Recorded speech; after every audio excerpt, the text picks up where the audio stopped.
Journalist and jurist మాజీ RTI commissioner doctor Vijay బాబు గారి వీటాక్స్ కార్యక్రమానికి స్వాగతం సార్. నమస్కారం సార్. సార్ ఇవాళ మన చర్చలో ఇద్దరు గెస్టులు ఉన్నారండి. ఒక గెస్ట్ జాయిన్ అవుతున్నారు జూమ్లో, మరొక గెస్ట్ చాలా స్పెషల్ గెస్ట్ ఆయన డాక్టర్ కన్నిగంటి రమేష్ గారు. ఆయన ఇంట్రడక్షన్ అనేది మళ్ళీ నెక్స్ట్ టాపిక్లో నేను సెపరేట్గా చెప్తానండి. సార్ ఇవాళ ఆర్టీసీ ప్రైవేట్ పరం కానుందా మళ్ళీ అని ఏపీలో ఒక చర్చ స్టార్ట్ అయింది సార్. కొనకళ్ళ నారాయణ గారు ఆర్టీసీ చైర్మన్, ఆయన తాజాగా ఒక ప్రకటన చేశారు. ఒకసారి ప్లే చేయండి, అది నేను నారాయణ గారి బయట ఒకసారి ప్లే చేయండి. ప్రైవేటీకరణ అనేది తప్పనిసరి. కారణం ఏంటంటే సెంట్రల్ గవర్నమెంట్ సబ్సిడీ ఇస్తుంది. దాని ఇన్వెస్ట్మెంట్ 1,60,00,000 1,70,00,000 ఒక బస్సుకు అవుద్ది. ఇవాళ ఆర్టీసీ కానీ ప్రభుత్వం కానీ కొనుగోలు చేయడం కన్నా దాని ప్రైవేట్ ఆపరేటర్స్కి ఇస్తే వాళ్ళు ఇన్వెస్ట్మెంట్ చేసి వాళ్ళు ఈ బస్సులను బాడీ బిల్డింగ్ చేసుకుని వాళ్ళు ఆపరేట్ చేస్తే మాకు ఆర్టీసీకి అదనం భారం తగ్గుతుంది. ఇవాళ రోజున అంత పెట్టి కొనాలంటే ఇవాళ సుమారుగా మనకు 10,000 బస్సులు ఉన్నాయి. 10,000 బస్సుల స్థానంలో 10,000 ఎలక్ట్రిక్ బస్సులు రావాలి. మరి 10,000 ఎలక్ట్రిక్ బస్సులు రావాలి అంటే సుమారుగా 15,000 కోట్లు అవుతాయి. అంత ఆర్టీసీ దగ్గర అంత అవకాశం లేదు. ఇప్పుడు ఆర్టీసీ స్త్రీలకు ఉచిత బస్సు ప్రయాణం పెడతాం వల్ల ఆర్టీసీకి ఆర్థిక భారం పెరిగింది.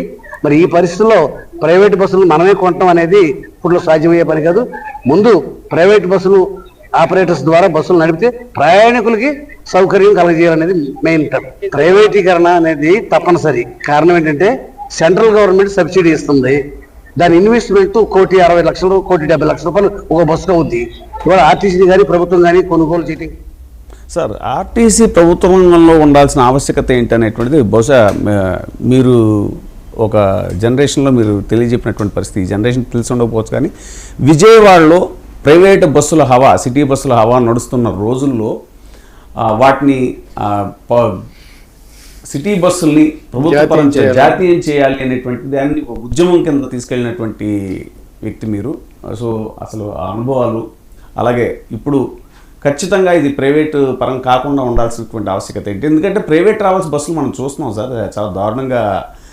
ఒకప్పుడు ఒక పేరుగా కలిగినటువంటి రాజకీయ నాయకుడు ఆయన 100 ప్రైవేటు బస్సులు ఆయనే నడిపినటువంటి పరిస్థితి. అవి ఎలా నడిపారో అసలు పర్మిట్లు లేకుండా అవి ఇలాంటి రకరకాల ఇవి చూస్తున్నాం. ప్రైవేట్ బస్సులు ప్రమాదాలకు గురవటం, వీటన్నిటి నేపథ్యంలో మళ్ళీ దీన్ని ప్రైవేట్ పరం చేయాలి అనేటువంటి ఆలోచన, ఏపీ ప్రభుత్వం ఆలోచన ఏదైతే ఉందో దీన్ని ఎలా చూడాలి?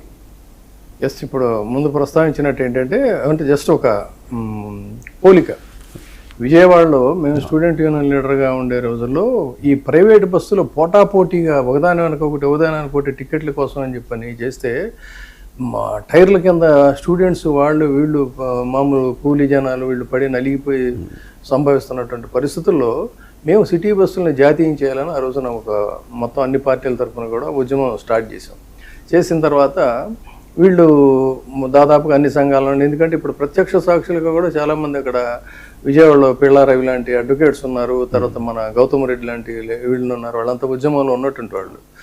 ఆ రోజుల్లో మేము ఇదిగా ఉన్నప్పుడు ఏంటంటే ఈ మానవుళ్ళు కూడా మూయించేయటం కోసం అని చెప్పని ప్రైవేట్ యూనియన్ ఆపరేటర్స్ ఆ రోజున వచ్చి ముందు ఏం చేశారంటే ఈయన్ని వంగవేటి రంగయ్య గారిని కలిసి నెగోషియేట్ చేస్తే ఆయన నవ్వేసి సార్ నన్ను పిలిపించి మాట్లాడకుండానే ఆయన లోపలికి వెళ్ళిపోయాడు. లోపలికి వెళ్ళిపోతే నన్ను ఏమైనా చదువుకునే కుర్రాళ్ళు మీకు ఎందుకు బస్సులు, ఏ బస్సులు అయితే మీకేమైంది, మీకేం కావాలి చెప్పండి, నీకు ఏలూరు రోడ్లో ఒక 2ను, ఏలూరు రోడ్లో ఒక రూటును, బందర్ రోడ్లో 2-3 బస్సులు సెలెక్ట్ చేసుకొని నీకు 10 పైసలు వాటా ఇస్తాను, సంపాదించుకో, చదువుకో, పైకి రా అని ఇట్లా వేశాడు. సో ఇదంతా అది లాంగ్ డిస్కషన్. ఇక అంతా అయిన తర్వాత ఎన్ని జరిగే పనులు కాదు, ముందు ప్రైవేట్ బస్సులు జాతీయం చేయాలని అన్నాక ఆయన లోపల నుంచి నవ్వుతూ బయటకు వచ్చారు. చెప్పా కదా మా వాళ్ళు ఏంటనేది అన్కాంప్రమైజ్డ్ ఇది అన్న టైప్లో. అది అంతా ఒక పెద్ద లాంగ్ స్టోరీ అది. ఆ తర్వాత మేము మజ్దూర్ యూనియన్ మిగతా సంఘాలతో, కార్మిక సంఘాలతో మేము యునైట్ అయ్యి పోరాటాలు చేశాక ఆ బస్సుల్ని మర్రి చెన్నారెడ్డి గారు అప్పుడు సీఎం దశల వారీగా జాతీయం చేస్తానని కొన్ని ఆర్టీసీ బస్సులు ప్రవేశపెట్టడం, ఆ తర్వాత జాతీయం అవడం జరిగింది. ఈ రోజుకి గుంటూరులో ప్రైవేట్ బస్సులు తిరుగుతూనే ఉంటాయి. చాలా మకిలి మురికి బస్సులు తిరుగుతూ ఉంటాయి. సో అది నేపథ్యం. తర్వాత జగన్మోహన్ రెడ్డి కాలంలో కార్పొరేషన్గా ఉన్నటువంటి దీన్ని చిరకాల డిమాండ్ అది ఆర్టీసీ కార్మికుల డిమాండ్. మేము కూడా ప్రభుత్వ ఉద్యోగులతో సమానంగా పనిచేస్తున్నప్పుడు మాకు ఆ రకమైనటువంటి ఇది ఎందుకు ఉండదు, ఇంకా మేము ఎక్కువ కష్టపడుతున్నాం చెప్పాలంటే ఒక రిస్కీ జర్నీ మాది అని వాళ్ళు చేసినప్పుడు దానికి సానుకూలంగా స్పందించి దాదాపు 50,000 మంది కార్మికుల్ని ఆ రోజున మొత్తం ప్రభుత్వంలో విలీనం చేస్తా తీసుకున్న డెసిషన్ చాలామంది అప్రిషియేట్ చేశారు. ఇది అయితే దాన్ని మళ్ళీ తిరిగి ఇప్పుడు మెడికల్ కాలేజీల ప్రైవేటీకరణ లేకపోతే ఇంకో మరొకటి ప్రైవేటీకరణ వాటితో పాటు కార్మికుల యొక్క ఆశలు ఆశయాలు ఆకాంక్షలు వాటన్నిటినీ కూడా తొంగలోకి తొక్కేసేసి ఇప్పుడు దీన్ని మళ్ళీ తిరిగి చేస్తా పై ఇంకో దుర్మార్గమైనటువంటి నెపం ఏంటంటే వీళ్ళు ఎలక్ట్రిక్ బస్సులని వీళ్ళు ఆపరేట్ చేయలేరు కాబట్టి నిర్వహణ భారం అయిపోయింది కాబట్టి మీకు నిర్వహణ భారం అయితే మీరు ఎందుకంటే పరిపాలన చేయాల్సిన అవసరం ఏముంది అసలు? ఎవరు మిమ్మల్ని బలవంతం చేస్తున్నారు? మీరేదో అది చేసేస్తాం ఇది చేసేస్తాం అద్భుతాలు సృష్టిస్తాం అని అంటే ప్రజలు విశ్వసించి మిమ్మల్ని చేయమని చెప్పి ఇచ్చారు. చేయలేనప్పుడు ఏంటంటే మీరు ఇది ఇవ్వాలి. అంతేగాని ప్రజల యొక్క రేపు ఏమవుతుంది ఈ ప్రైవేటు బస్సులు మళ్ళీ వచ్చేసరికి తిరిగి నేను ముందు ఉపోద్ఘాతంగా ఎందుకు చెప్పానంటే ఆ రకమైన అంటే భద్రత ప్రయాణికుల భద్రత అనేటువంటిది గాల్లో దీపం అయిపోతుంది. ఇవాళ ఆల్రెడీ చూస్తున్నాం సాయంత్రం 7 గంటలు అయ్యేసరికి హైదరాబాద్ నుంచి విజయవాడ విశాఖపట్నం దాకా వీర విహారం చేస్తూ ఉంటాయి ప్రైవేట్ బస్సులు. వాళ్ళు వాటిల్ని కంట్రోల్ చేయలేరు కానీ వీళ్ళని మాత్రం కంట్రోల్ చేయటం ఏంటి? అసలు ఇప్పుడు ఒక ప్యారలల్ వ్యవస్థ మనం గతంలో కూడా చర్చించాం.